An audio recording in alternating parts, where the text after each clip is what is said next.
Ma question s'adresse au ministre de la Transition écologique et de la cohésion des territoires.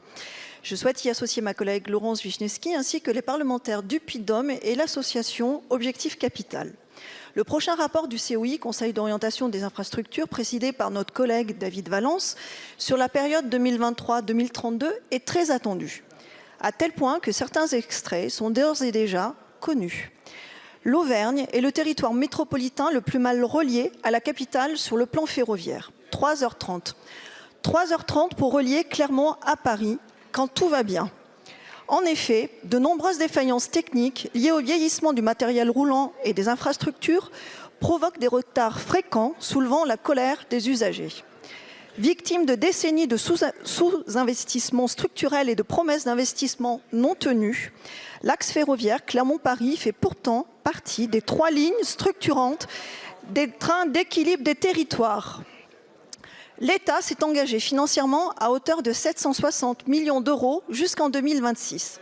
Mais pour diverses raisons, des retards sont pris sur la régénération de la ligne et les livraisons de nouvelles rames.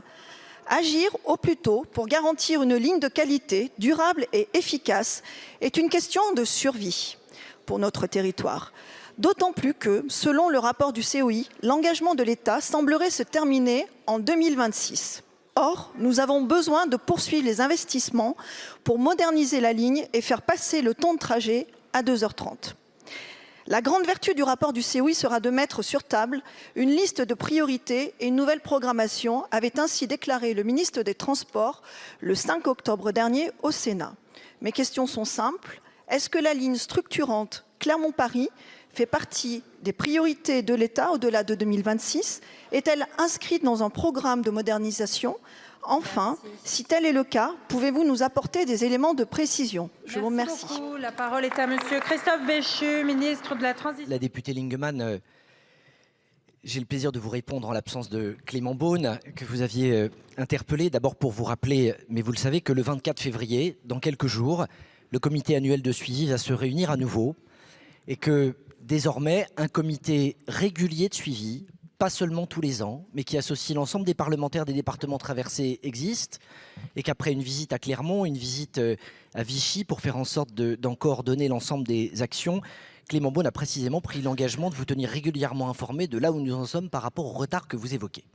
C'est 1,1 milliard d'euros à la minute où nous parlons qui sont globalement prévus pour le soutien à la régénération et à l'amélioration du confort des usagers. Les rames, elles ont vocation à tout être livrées en 2026, avec la première nouvelle rame qui arrivera en circulation dès 2025.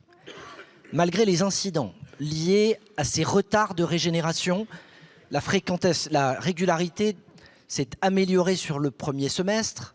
Nous sommes à 86% contre 78% sur le semestre précédent.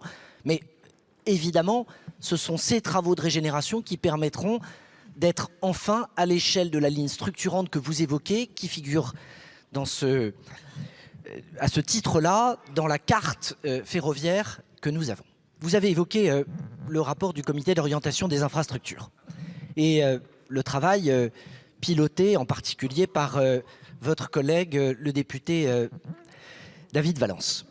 Sa remise dans les prochains jours est imminente et permettra à ce moment-là d'expliquer la méthodologie et le suivi avec lequel le gouvernement entend y répondre. Il ne vous a pas échappé, si vous en avez lu quelques feuilles, qu'il y a à l'intérieur des propositions qui sont structurantes, une ambition qui est cohérente avec la transition écologique et avec le besoin de proximité des territoires et de faire en sorte de les rapprocher et d'améliorer leur confort. Je vous remercie, monsieur le ministre.